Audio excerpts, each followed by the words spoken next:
So hello everyone and welcome back to Yasmin Syed official. और आज ज़्यादा डिटेल में नहीं बात करेंगे। आज सिर्फ इतना हमें समझना है कि 5 मंथ्स जो अभी एंड का टाइम, इसे हम कह सकते हैं एंडिंग स्टार्ट होने वाली है। ठीक है, तो ये 5 मंथ्स एक तरीके से एक आप लोग का एंडिंग का सफ़र आ गया, बिकॉज आप लोग का 9 मंथ्स 8 मंथ्स के पहले, नीट के 8 मंथ्स पहले आप लोग का जो है जर्नी स्टार्ट होता है ज़्यादातर बच्चों का, जो बहुत ही धीरे धीरे रैंडमली कभी भी पढ़ रहे होते हैं, कभी पढ़ रहे हैं कभी नहीं पढ़ रहे हैं। 8 आवर्स की स्टडी हो रही है, 5 आवर्स की स्टडी हो रही है, वो आप लोग का बिगनिंग का टाइम था। फिर बीच में आते आते तभी आप लोग को थोड़ा रियलाइज़ होता है। अभी 5 मंथ्स बचे हैं, मतलब यहाँ से आप लोग का एंडिंग वाला टाइम शुरू होने जा रहा है, बिकॉज 3 मंथ्स अभी खाली आप लोग के पढ़ने के लिए बचते हैं और 2 मंथ्स जो है आप लोग को पूरी तरीके से रिविजन में देना है। जो अपने 2 मंथ्स में आप लोग पढ़ाई भी कर सकते हो और नए लेक्चर्स, नए चैप्टर्स आप लोग बिल्कुल पढ़ सकते हो, स्टडी कर सकते हो। लेकिन ये पूरे जो लास्ट का 2 मंथ्स होता है, इसमें आप लोग को ये नहीं भूलना है कि पुराने जो भी आपने चैप्टर्स पढ़े हैं उसको आप किस तरीके से स्टोर करके रखे हो, उसको कौन से किस टाइम पर आप लोग उसको कैसे विद इन 1 मिनट आपके दिमाग में वो आंसर क्लिक होना ही चाहिए, because for 1 mark for 1 question you have only 1 minute. तो वो 1 मिनट आप लोग का 1 क्वेश्चन में आप लोग को वो आंसर टिक होना ही चाहिए दिमाग में। So this is the thing. मैंने इसलिए अपने स्क्रीन पर ये एक आप लोग के लिए लिखा है, एक छोटा सा मैसेज है, लेकिन ट्रस्ट मी ये बहुत ही स्ट्रॉन्ग मैसेज है, सबके लिए है। इट डजेंट मैटर आप लोग अभी स्टार्टिंग पर हो, 0 पर हो, या आप लोग का थोड़े चैप्टर्स हुए हैं, एवरेज आपने पढ़ रखा है, या फिर आपकी पूरी तैयारी हो चुकी है, कुछ चैप्टर्स बचे हैं। तो ये डिपेंड नहीं करता, ये मैटर नहीं करता। ये मैसेज मैंने सबके लिए लिखा है यहाँ पे, you can still do it and I mean it. Why? Because again NEET का ये जो एग्ज़ाम है, this is not just your hard work and hard work. बहुत मेजरली ये हार्ड वर्क पर डिपेंड तो करता ही है, लेकिन आपका डेडिकेशन और आप किस चीज़ पर डिपेंडेंट हो, आप बार बार मतलब सुबह में the thing that will let you leave your bed, वो क्या है? वो आपका सेल्फ डेडिकेशन होना चाहिए, सेल्फ मोटिवेशन आपके अंदर होना चाहिए। आप सुबह में 6 बजे 7 बजे के टाइम कोई वीडियो खोल के नहीं देखोगे अपने आप को उठा के बैठ के पढ़ाने के लिए। वो आपके अंदर एक सेल्फ मोटिवेशन होना ही चाहिए।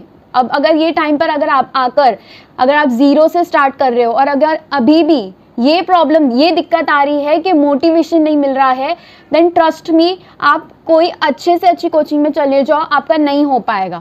यहाँ पर मैं बात मेहनत की और फिर 16 घंटे पढ़ने की नहीं कर रही हूँ। यहाँ पर सिर्फ और सिर्फ बात हो रही है डेडिकेशन की, सेल्फ डेडिकेशन, कंसिस्टेंसी, जो बहुत ज़्यादा ज़रूरी है। इन टाइम पर आप लोग का पूरा फोकस रहना ज़रूरी है। ये टाइम पर डिस्ट्रैक्शंस बहुत तरीके के आएंगे।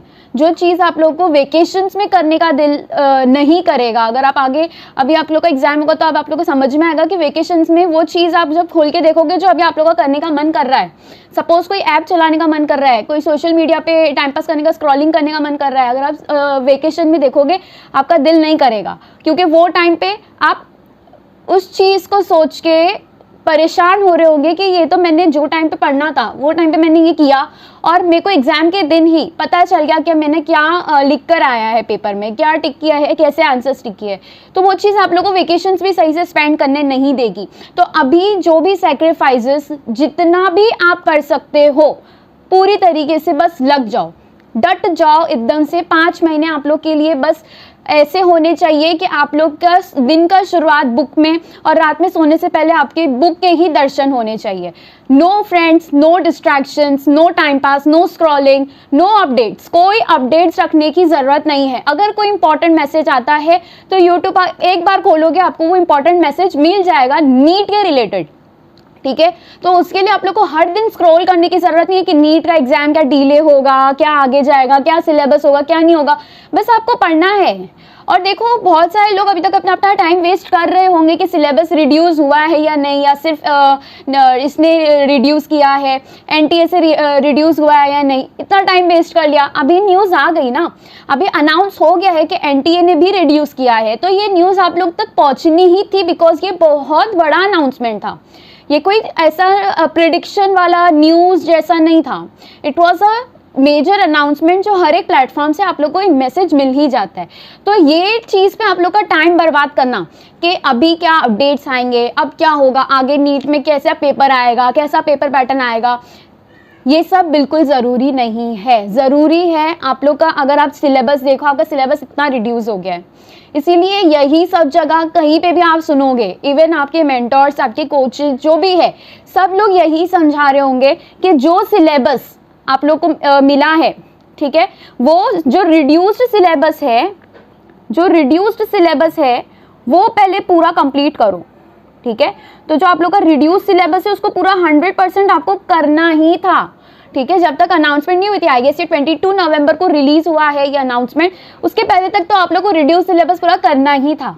अभी अगर जो बच्चे ये पूरी तरीके से फॉलो करते आ रहे होंगे कि देखो रिड्यूस सिलेबस एक जगह अपलोड हुआ है, वो एनटीए की तरफ से कंफर्म नहीं हुआ है, तो अब हमारे पास में दो ऑप्शंस है, हम या तो फिर रिड्यूस सिलेबस करें या तो फिर जो नहीं रिड्यूस्ड हुआ है वो वाले चैप्टर्स भी करते जाए। अगर आगे जाके ऐसा हो जाता है कि रिड्यूस सिलेबस ही आप लोग का नीट में फॉरवर्ड हो, देन जो बच्चे अभी तक फॉलो कर रहे थे उनके लिए तो अच्छा हो गया, अभी उनको सिर्फ रिड्यूस सिलेबस करना है, और जो एक्स्ट्रा सिलेबस जिसके ऊपर हम ऑलरेडी डाउटफुल थे कि वो करना है या नहीं, उसके लिए जो उन्होंने टाइम छोड़ के रखा है, अब उस पर उनको टाइम नहीं स्पेंड करना पड़ेगा, बिकॉज वो पूरा रिड्यूस्ड हो चुका है।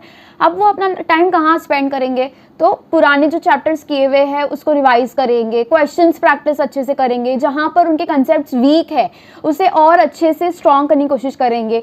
तो ये सब जो एक पैटर्न फॉलो करता है, जो भी बच्चा एक पैटर्न फॉलो करता है और वही स्टेप्स पर चलता है जो उसे बताया जा रहा है, जिस तरीके से उसे गाइड किया जा रहा है, उसके लिए बहुत ज़्यादा इजी हो जाता है नीट का पेपर। एट दैट डे, वो पर्टिकुलर दिन पर उसके लिए स्ट्रेसफुल तो माहौल सबके लिए होता है, लेकिन जब वो पेपर दे रहा होता है तब उसके लिए काफ़ी इजी हो जाता है उसको ग्रास्प करना, क्वेश्चन को जल्द से जल्द उसके ऊपर, क्वेश्चन के ऊपर अटैक करना और उसको सही से, उसको फटाफट सोल्यूशन उसका निकालना और फास्ट टिक करना। तो ये सब जो प्रेजेंस ऑफ माइंड होना चाहिए, ये तब आएगा जब कॉन्फिडेंस बिल्ड होगा। और कॉन्फिडेंस कब बिल्ड होगा, जब आपका सिलेबस पूरा होगा, जब आपकी प्रैक्टिस अच्छे से की गई होगी। तो NEET is all about dedication, it's all about confidence, और टाइम मैनेजमेंट बहुत इंपॉर्टेंट रोल प्ले करता है। अगर आप पूरा पढ़ के जा रहे हो लेकिन अगर आपकी प्रैक्टिस नहीं रहती है, देन टाइम मैनेजमेंट, प्रैक्टिस नहीं रहेगी तो टाइम आप ज़्यादा खाओगे, ठीक है। तो मतलब टाइम आपको ज़्यादा लगेगा एक पर्टिकुलर क्वेश्चन करने के लिए। तो 20 सेकंड में जो एक क्वेश्चन होता है वो आप लोगों को 40-60 सेकंड्स लगेंगे, 1 मिनट आप उस क्वेश्चन को दोगे। तो फिजिक्स में तो आपको ऑलरेडी टाइम की ज़रूरत होती है, तो बायोलॉजी में उसको फास्ट करने की कोशिश करना चाहिए। उसके लिए क्या है, तो अभी आप लोग को सबसे ज़्यादा MCQs पर प्रैक्टिस करनी है, ठीक है। अपना फोकस अभी सिर्फ क्वेश्चन प्रैक्टिसिंग पर रखो। अभी अगर फिजिक्स के कोई नए कंसेप्ट खोलने हैं तो फिजिक्स के नए कंसेप्ट अभी पढ़ लो, मतलब 4 मंथ्स 3 मंथ्स जब बचते हैं तब तक आप पढ़ सकते हो। लास्ट के 3 मंथ्स में, लास्ट के 2 मंथ्स में you can not open any physics topic, because physics पूरी तरीके से कंसेप्चुअल होता है। फिजिक्स के जितने भी टॉपिक्स हैं वो पूरा कंसेप्ट बेस्ड होता है, कंसेप्ट बेस्ड होता है। और कंसेप्ट बेस्ड का मतलब ये है कि ये पूरे टॉपिक को आप लोग को not just reading theory and remembering it, इसके साथ साथ आप लोग को सोल्यूशन, उसको अंडरस्टैंड करना और वो किस तरीके से सॉल्व होता है, उसके क्वेश्चंस की प्रैक्टिस करना, ये पूरा कंसेप्चुअल मेथड इसे कहते हैं। तो उसके लिए इम्पॉर्टेंट क्या है, उसके लिए आप लोग के पास में टाइम होना चाहिए। उसके लिए आप स्ट्रेसफुल नहीं रहोगे तो फोकस कर पाओगे और तभी आप नए कंसेप्ट सीख पाओगे। तो ये सिर्फ फिजिक्स पर ही लागू नहीं होता। केमिस्ट्री के जो चैप्टर्स है जैसे कि इक्विलिब्रियम है, ठीक है, एंड यू हैव इलेक्ट्रोकेमिस्ट्री, तो ये सारे भी कंसेप्चुअल है। उसके अलावा अगर बायोलॉजी में आप लोग देखोगे तो बायोलॉजी में भी कंसेप्टफुल चैप्टर है, जैसे कि आप लोग के जो साइकिल्स वाले चैप्टर है। सबसे पहला तो आप लोग का जो रेस्पिरेशन है, प्लांट ग्रोथ है, ठीक है, फोटोसिंथेसिस है। तो रेस्पिरेशन, फोटोसिंथेसिस, ये सारे ऐसे चैप्टर्स हैं जिसके अंदर आप लोग को भरपूर साइकिल्स मिलेंगे, प्रोसेसेस मिलेंगे, कंसेप्ट्स मिलेंगे। वर्नलाइजेशन एक प्रोसेस है, कंसेप्ट है जो आप लोग को प्लांट ग्रोथ एंड डेवलपमेंट में दिया है। तो ये सारे जो कंसेप्चुअल चैप्टर है उसमें आप लोग को टाइम देना पड़ता है। तो जो हार्ड, जो आप लोग का डिफिकल्ट वाला पोर्शन है वो आप लोग के लिए टाइम बहुत ज़रूरी होता है वो टाइम पर, ठीक है। तो अब जब तक जिसके ऊपर टाइम नहीं लगाओगे आप नहीं समझ पाओगे, और अगर टाइम कम बचा है तो आप लोग के एक बैक ऑफ द माइंड में ये चलता रहेगा कि ये भी मुझे कंप्लीट करना है, उसके साथ में रिवाइज भी करना है। तो वहाँ पर वो टाइम पर आप लोग लेंदी टॉपिक नहीं लेके बैठ सकते हो। तो अभी जितना हो सके फिजिक्स के कंसेप्ट, बायोलॉजी के डिफ़िकल्ट चैप्टर्स जो उसके अंदर पूरे याद करने वाली चीज़ों से ज़्यादा कंसेप्ट है, समझने की ज़रूरत है, वैसे चैप्टर्स है, केमिस्ट्री के फिजिकल वाले पार्ट के चैप्टर्स है, वो सारे चैप्टर्स आप लोग को अभी करने हैं। ये मैंने 6 मंथ्स, आई थिंक 8 मंथ्स बचे थे, तब भी मैंने ये बताया था कि जब जितना टाइम आप लोग को मिल रहा है वो टाइम पर आप लोग पहले डिफ़िकल्ट वाले पोर्शन को ख़त्म करो, उसके बाद में ईजी वाला करो। ऐसा भी आप कर सकते हो कि ईजी कर लो, लेकिन साइमल्टेनियसली आप लोग का डिफ़िकल्ट वाला पोर्शन होना ही चाहिए, बिकॉज एट दी एंड वो आप लोग के लिए एक बहुत ज़्यादा कंप्रेस्ड होके आ जाएगा, और तभी आप उसको पूरी तरीके से कंप्लीट नहीं कर पाओगे। वो सिलेबस पेंडिंग रह जाएगा, और वो सिलेबस सिर्फ पेंडिंग नहीं रहेगा, वो बाकी जो आपने पूरे साल पढ़ा है उसके लिए रिवीजन का भी आप लोग को टाइम नहीं मिलेगा, because at the back of the mind, जैसे मैंने बताया, आप लोग एक स्ट्रेसफुल कंडीशन में होते हो वो टाइम पर। तो अभी आपको क्या करना है, आपको सारे प्रीवियस जितने भी आपने पढ़ाई की है उसकी आप लोग को प्रैक्टिस करनी है, ठीक है। प्रैक्टिस करते रहनी है, रोज़ आपको रिवाइज करना है, क्वेश्चंस प्रैक्टिस करने हैं, जो वीक कंसेप्ट्स है उसके ऊपर आप लोग को काम करना है, ठीक है। ये सारी चीज़ें आप लोग को अभी 5 मंथ्स में करनी है। 5 मंथ्स में क्वेश्चंस प्रैक्टिस करनी है, एमसीक्यू जो आप लोग अभी तक करते आ रहे हो बस वही आप लोग को करना है। बस आपका फोकस अभी थोड़ा ज़्यादा कर लो और ज़्यादा कर लो, और उसके अलावा जो आप लोग के कंसेप्ट जहाँ पर वीक है, जो वीक कंसेप्ट है उसके ऊपर ज़्यादा आप लोग ठीक है फोकस रखोगे, और उसको अभी आप लोग अपना क्लियर करने की कोशिश करोगे, ठीक है। जो आप लोग के वीक कंसेप्ट्स है उसको आप अपने स्ट्रेंथन करने की कोशिश करो। जो वीडियोस आप लोग को यूट्यूब पे अवेलेबल है, फ्री कंटेंट के थ्रू भी आप लोग नीट क्लियर कर सकते हो, ठीक है। जो भी आप लोग को कंटेंट मिल रहा है, इनफैक्ट मेरे टेलीग्राम चैनल पर भी आप लोगों को पीडीएफ्स मिल जाएंगे, मैंने लिंक डिस्क्रिप्शन में डाला है। और जो सिलेबस रिड्यूस हुआ है, ये नोटिस भी रिलीज़ हो चुकी है, तो जो एलटी की तरफ से कंफर्मेशन आया है उसकी भी मैंने लिंक डिस्क्रिप्शन बॉक्स में डाल दी है। तो वो सारी नोटिस आप पढ़ो, बस आपका इतना ही काम है। ये टीचर क्या कह रहा है ये नोटिस के बारे में, क्या ये नोटिस में कुछ चेंजेस हो गए, क्या आगे और कुछ चेंजेस हो गए, पेपर पैटर्न कैसा होगा, ये सब कुछ मायने नहीं रखता है। आप लोग को क्या करना है, जो भी आप अभी देखो सिलेबस की अगर बात करें तो सिलेबस काफ़ी रिड्यूस्ड हो गया है। ऐसा भी नहीं है कि 1-2 चैप्टर्स या फिर कोई चैप्टर्स में से कुछ टॉपिक्स आप लोग को कैंसिल किए गए हैं, वो टेक्स्ट बुक में से ही पूरे चैप्टर्स को ख़त्म कर दिया गया है। मतलब आप लोग को ये चीज़ क्लियर है कि इस साल कॉम्पिटिशन बहुत ज़्यादा होगा। पहली चीज़, कॉम्पिटिशन तो इस साल बहुत ज़्यादा होगा। दूसरा ये कि आप लोग के लिए जो पेपर आने वाला है वो मॉडरेट टू डिफ़िकल्ट आएगा। अभी इजी क्वेश्चंस आने के कोई चांस नहीं बचते, बिकॉज ऑलरेडी आप लोग के जो देखो इजी क्वेश्चंस आने के कोई चांस नहीं बचते हैं, बिल्कुल बहुत लो चांसेस है। अभी अगर आप लोग को क्वेश्चन आएंगे तो वो होंगे मॉडरेट से डिफ़िकल्ट तक, ठीक है। तो अभी इसकी आप लोग को प्रैक्टिस करनी है कि बेस स्ट्रेंथनिंग वाले चैप्टर्स और उसके साथ में और कितने डिफ़िकल्ट क्वेश्चंस बन सकते हैं वो सब क्वेश्चंस आप लोग को सॉल्व करने हैं। इनफैक्ट इन फिजिक्स ऑल्सो आप लोग को इतने अच्छे से क्वेश्चंस करने ही है कि अभी इजी कंसेप्ट नहीं आने वाला है। जो ट्रिग्नोमेट्री के डायरेक्ट क्वेश्चंस आ जाते थे, बेसिक कंसेप्ट पर क्वेश्चन आते थे, ठीक है। मोशन इन स्ट्रेट लाइन के बेसिक क्वेश्चन आते थे पिछले साल और उसके पिछले साल अगर आप देखो तो वैसे question I don't think so कि इस साल आएंगे, बिकॉज पूरा सिलेबस हो गया है रिड्यूस्ड। दूसरा आप लोग का ठीक है, आप लोग अगर संख्या देखते जाओ तो क्वांटिटी बच्चों की इतनी बढ़ती जा रही है। नीट एस्पिरेंट्स हर साल लैक्स में बच्चे इंक्रीज होते जा रहे हैं, तो कंपटीशन तो हाई है। इसके लिए आप लोग को क्या करना है, पिछले साल तक के जो भी बच्चे थे अगर ड्रॉपर हो तो आपको पता होगा कि पिछले साल कितना इजी पेपर आया था, बहुत इजी पेपर आया था। तो वो टाइम पर भी काफ़ी कट ऑफ ज़्यादा हो गया था। क्यों? क्योंकि पेपर इजी आया था। अभी जो है कट ऑफ सेम ही रहेगा 600, लेकिन अगर पेपर को पिछले तरीके से पिछले बार जैसा हुआ इजी अगर रखा जाएगा तो 600 तो बहुत सारे बच्चे लाएंगे, ठीक है। 2 लाख जिसकी रैंक आ रही है वो भी बच्चे 600 लाएंगे, ऐसा हो सकता है, ठीक है। तो इसीलिए अभी क्या होगा, पेपर को हार्ड किया जाएगा ताकि 600 तक पहुंचने के लिए थोड़ी उनको डिफिकल्ट क्वेश्चंस को भी ओवरकम करना आना चाहिए। तो ये अभी आप लोग की प्रैक्टिस होनी चाहिए कि ईजी क्वेश्चंस तो आप लोग के यू हो गए, ठीक है, यू होनी चाहिए, लेकिन मॉडरेट से डिफिकल्ट क्वेश्चंस की आप लोग की लेफ्ट हैंड प्रैक्टिस होनी चाहिए, ठीक है। तो वो आप लोग के बाएं हाथ का काम होना चाहिए। तो ये सब कब होगा, जब आप अपने बेसिक चैप्टर्स, ठीक है, बायोलॉजी में कौन से बेसिक चैप्टर्स है, कौन से चैप्टर्स है, ये सारे चैप्टर्स का मैंने एक वीडियो बना रखा है, वो चैप्टर्स आप लोग जाके देखो। वो बेसिक चैप्टर्स है वो आप लोग को करने हैं, उसके बेसिक क्वेश्चंस। और जैसे मैं अपने लेक्चर्स कराती जा रही हूँ, मैंने अभी वन शॉट नहीं स्टार्ट किया है, तो जो प्लेलिस्ट बन रही है उसके डीपीपीज आप लोग को टेलीग्राम पे मिल जाएंगे, जिसके वीडियो सॉल्यूशन भी I am going to upload very soon. तो ये आप लोग को क्या करना है, जो भी आप लोग को जहां से भी डीपीपी मिल रही है, पीवाईक्यूज बहुत इंपॉर्टेंट है, जो सिलेबस रिड्यूस हो गया है उसी तरफ अब आपको देखना भी नहीं है, वहां से कोई भी लाइन उठकर नहीं आएगी। ऐसा आप लोग को नहीं सोचना है कि ये रिड्यूस सिलेबस है मगर यहाँ से ये कनेक्टेड है, यहाँ से रिलेटेड है तो आ जाएगा, नहीं आएगा। नहीं, मतलब वो सिलेबस आपके वो वाले चैप्टर्स में था जो गया, तो अब वो चैप्टर में से कोई भी लाइन नहीं आने वाली, अगर वो रिलेटेबल है तो भी नहीं आने वाली।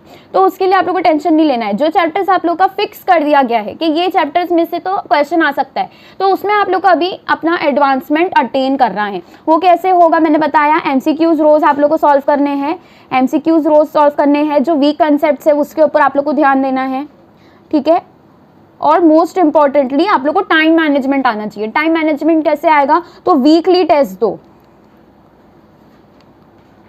वीकली टेस्ट दो, ठीक है। मॉक टेस्ट का वेट मत करो। बहुत बड़ी गलती लोग करते हैं, बच्चे करते हैं कि मॉक टेस्ट देंगे, फुल सिलेबस टेस्ट देंगे, हाफ सिलेबस टेस्ट देंगे, पूरा 11th करने के बाद में पूरे 11th का एक साथ टेस्ट देंगे, 12th पूरा हो जाएगा फिर 12th का टेस्ट। ऐसा नहीं होने वाला है। आप लोग का जितना सिलेबस होता जा रहा है, जो आपने पूरे वीक में पढ़ा, खुद से क्वेश्चन टिक मार्क करो और वो क्वेश्चंस को उठा के आपको सॉल्व करना है, दैट्स इट। उसके अलावा आप लोग को अगर कहीं से टेस्ट सीरीज नहीं मिल रही है तो मैं ये बता रही हूँ कि आप लोग खुद से क्वेश्चन को टिक मार्क करो। जब भी आप लोग के पास में रेफरेंस बुक्स होगी, कोई ना कोई बुक तो होगी आप लोग के पास में, जैसे कि मैंने बताया एक MTG फिंगर टिप्स वाली बुक है जो मैंने फॉलो की थी at my during my NEET attempt, वो थी पीवाईक्यूज की बुक, ठीक है। उसके अलावा जो दूसरी मैंने MTG की फिंगर टिप्स ली थी वो एक्चुअली मैंने सिर्फ फिजिक्स और केमिस्ट्री के लिए यूज़ की है। बायोलॉजी के लिए मैंने वहाँ से क्वेश्चन नहीं सॉल्व किए। बायोलॉजी के लिए आप लोग को पूरी NCERT को पढ़ना है। और जो भी आप लोग लाइन पढ़ रहे हो, बायोलॉजी के लिए एक ट्रिक दे रही हूँ, मतलब ट्रिक तो नहीं है, ये एक ऐसा रूल है जो बहुत सारे बच्चे भूल जाते हैं। ये रूल ये है कि आप लोग जो भी लाइन पढ़ रहे हो वो लाइन में से खुद से क्वेश्चंस बनाओ। हर एक लाइन में से खुद से सोचो कि इधर के लाइन से क्या क्वेश्चन बन सकता है। फिर पूरा पैराग्राफ हो रहा है तो वो पैराग्राफ में से क्या क्वेश्चन बन सकता है। और अगर कोई सपोज कोई नाम आ रहा है, ठीक है, जैसे कि अभी हम कर रहे हैं कौन सा chapter, plant kingdom. Plant kingdom में आप लोग को एल्गे वाले पोर्शन में स्टार्टिंग में ओवरव्यू में दिया हुआ है अगर जेल, जो आप लोग को मिलता है ग्रासिलेरिया और गैलिडियम से। ये किसको बिलोंग करते हैं, रेड एल्गे को बिलोंग करते हैं। अब ये वाला जो अगर जेल है, अगर आप देखो तो आगे 12th स्टैंडर्ड का चैप्टर है, दैट इज योर बायोटेक्नोलॉजी। वहाँ के एप्लीकेशंस वाले चैप्टर में आप लोग को इलेक्ट्रोफोरेसिस करके एक प्रोसेस होता है, इलेक्ट्रोफोरेसिस, ठीक है। इसके अंदर बहुत इसका इंपॉर्टेंट रोल होता है। किसका, अगर जेल का क्या रोल होता है, वो जेल के अंदर हम जो है DNA के पार्टिकल्स को, ठीक है, DNA के फ्रेगमेंट्स को छोड़ देते हैं, जो कि इलेक्ट्रोफोरेसिस से पास होता है, वो जेल पास होता है। जो लाइटर वेट का DNA फ्रेगमेंट होता है वो आगे जाता है, वो स्पीड में जाएगा, बिकॉज उसका वेट कैसा है, उसका मास कम है। और जो जिसका वेट ज्यादा है, जो DNA फ्रेगमेंट का वेट ज्यादा है, वो क्या होगा, पीछे रह जाएगा। सो इस तरीके से आप लोग को प्लेट्स दिखाई देगी, ये इधर पे इस तरीके से, ठीक है। जो जितना छोटा साइज का होगा वो उतना आगे आप लोग को मिलेगा, ठीक है। तो यहाँ पर बड़े वाले साइज के DNA फ्रेगमेंट्स होंगे, फिर उसके आगे उससे छोटे होंगे, उससे आगे उससे छोटे, और फिर फाइनली सबसे छोटे DNA फ्रेगमेंट्स। तो ये आप लोग का जो पर्पस था अगर जेल का, जो कहाँ उसका एप्लीकेशन है, वो एप्लीकेशन आप लोग को 12th स्टैंडर्ड में दिया हुआ है। ऑल द प्लांट किंगडम वाला चैप्टर आप लोग को 11th स्टैंडर्ड में दिया हुआ है। वो किस तरीके से रिलेट करता है 12th स्टैंडर्ड में, ये चीज़ आप लोग को याद रखनी बहुत ज़्यादा ज़रूरी है। क्वेश्चंस को मर्ज करके पूछा जा सकता है, दो कंसेप्ट्स को मिला के पूछा जा सकता है। इस बार अगर सिलेबस रिड्यूस हुआ है तो you can expect anything, because syllabus reduce करना मतलब कि आप लोग का जो रिमेंबरिंग पावर है, रिमेंबरिंग जो आप लोग का सिलेबस है वो आप लोग को कम याद रखना पड़ेगा, कम उसकी प्रैक्टिस करनी पड़ेगी, ठीक है। अगर पिछली बार के जितना कट ऑफ और पिछली बार के जितना पेपर पैटर्न अगर रखते हैं, डिफिकल्टी लेवल रखते हैं, तो वो आप लोग के लिए ईजी हो जाएगा। For not making it easy, paper pattern को डिफिकल्ट करना ही पड़ेगा, ठीक है। कट ऑफ आपका वही रहेगा, अगर देखेंगे तो 620 बढ़ेगा ज़्यादा से ज़्यादा, 620 इज योर सेफ स्कोर, ठीक है। तो इसके लिए आप लोग को ये वैसे तो जो सिलेबस रिड्यूस हुआ है उसके मुताबिक अगर देखें तो कोई भी चैप्टर्स आप लोग के अभी ऐसे नहीं बनते हैं कि इसका वेटेज ज़्यादा है या इसका वेटेज कम है। सारे चैप्टर्स आप लोग को करने हैं, सब चैप्टर्स पर इक्वल हार्डवर्क देना है, इक्वल फोकस लगाना है। लेकिन अगर आप देखो तो ये चैप्टर्स में से ये काफ़ी कंसेप्चुअल चैप्टर है। यहाँ ये जो चैप्टर्स का मैंने लिस्ट बनाया है इसके ऊपर आप लोग को गौर करना है कि ये चैप्टर्स काफ़ी कंसेप्चुअल है और जैसे जैसे नीचे जाओगे कंसेप्ट्स कम होते जा रहे हैं, ठीक है। तो जेनेटिक्स सबसे ज़्यादा डिफिकल्ट क्वेश्चन अगर कैसे बन सकते हैं तो जेनेटिक्स और बायोटेक्नोलॉजी। तो ये दो चैप्टर्स आप लोग को पूरी तरीके से करने हैं, सारे कंसेप्ट, सारे प्रोसेस, सारे सब टॉपिक्स आप लोग को इसके अंदर के आने चाहिए। क्वेश्चंस प्रैक्टिस करने आने चाहिए, विद इन 20 सेकेंड्स आप लोग के ये पेपर क्वेश्चन इसके सॉल्व होने चाहिए, ठीक है। प्लांट और एनिमल किंगडम ये एक ऐसा चैप्टर है जिसमें पिछली बार बहुत ज़्यादा इसको एम्फेसिस किया गया था, बहुत सारे इसके अंदर से क्वेश्चन आए थे और हर साल आते ही है बिकॉज इसके पूरा एग्जाम्पल बेस्ड चैप्टर है। एग्जाम्पल्स है, साइंटिफिक नेम्स याद रखने हैं और बायोलॉजिकल नाम, मतलब कि आप लोग के नॉर्मल नेम्स, आप लोग कॉमन नेम्स याद रखने हैं। ये दो आप लोग को याद रखने वाले चैप्टर्स है। इसके ऊपर अगर आप फोकस करोगे तो बिना कंसेप्ट रिवाइज किए सिर्फ फीचर्स और सिर्फ एग्जाम्पल्स के थ्रू आप लोग पूरा ये चैप्टर क्लियर कर सकते हो। तो ये एक ऐसा चैप्टर हो जाता है। दूसरा ह्यूमन हेल्थ एंड डिजीजेज, ये तो पूरा एप्लीकेशन बेस्ड चैप्टर है जो आप लोग को आगे पूरी मेडिकल फील्ड में काम आएगा। Because we here in this chapter we will be dealing with the diseases और उसका क्या ट्रीटमेंट होता है, ये सब का ओवरव्यू आप लोग को दिया है ये चैप्टर में। तो इसलिए ये सारे चैप्टर्स को आप लोग को करना है। ये इसका इंपॉर्टेंस लेवल नहीं है, ये इसका डिफिकल्टी लेवल है। रिप्रोडक्शन वाले में अपने पास में दो है, एक है ह्यूमन और एक है प्लांट्स, एंजियोस्पर्म्स। दोनों ही इंपॉर्टेंट है। इनफैक्ट रिप्रोडक्टिव हेल्थ वाला जो चैप्टर है ये पूरा आप लोग का यूनिट बहुत ज़्यादा इंपॉर्टेंस कैरी करता है। तो ये सारे चैप्टर्स पे आप लोग को पहले ध्यान देना है बिकॉज ये लेंदी है, कंसेप्चुअल है, इसको आप लोग को समझने के लिए टाइम जाएगा। तो ये चैप्टर्स पर पहले फोकस करो, ठीक है। एनिमल एंड प्लांट किंगडम मैंने इसके अंदर इसलिए ऐड किया है बिकॉज ये वन ऑफ द चैप्टर्स है जो ईजीली ग्रास्प हो सकता है, ठीक है। तो इस तरीके से आप लोग को एक नोट बनानी है और अभी अगर कुछ भी स्टार्ट नहीं किया है तो अभी स्टार्ट करो पहले बायोलॉजी से। बायोलॉजी के साथ में फिजिक्स रखो। ये एक ट्रिक जो मैंने भी अप्लाई की थी, biology should be your permanent subject जो आप लोग का डेली होना चाहिए। बिकॉज बायोलॉजी है भी तो 50% सिलेबस, ठीक है। जो नीट में 50% क्वेश्चन आएंगे वो तो बायो से आएंगे, तो बायो आप लोग का हमेशा होना ही चाहिए। उसके साथ में आप लोग दो चीज़ें रख सकते हो, कभी फिजिक्स पढ़ लो, कभी केमिस्ट्री पढ़ लो। केमिस्ट्री में काफ़ी चैप्टर्स रिड्यूस हो गए हैं, सिर्फ 19 चैप्टर्स बचते, जबकि पिछले साल का अगर सिलेबस देखोगे तो 24 चैप्टर्स कुछ थे फिजिक्स में भी और केमिस्ट्री में भी। तो वो 28 अगर मिलाएंगे तो दैट इज़ योर 56 चैप्टर्स आप लोग के होते हैं। तो 56 चैप्टर्स तो खाली फिजिक्स और केमिस्ट्री में से हो जाते हैं, जिसके अंदर से रिड्यूस होकर अगर देखेंगे तो केमिस्ट्री में 19 चैप्टर्स है एंड फिजिक्स में यू हैव 27 चैप्टर्स।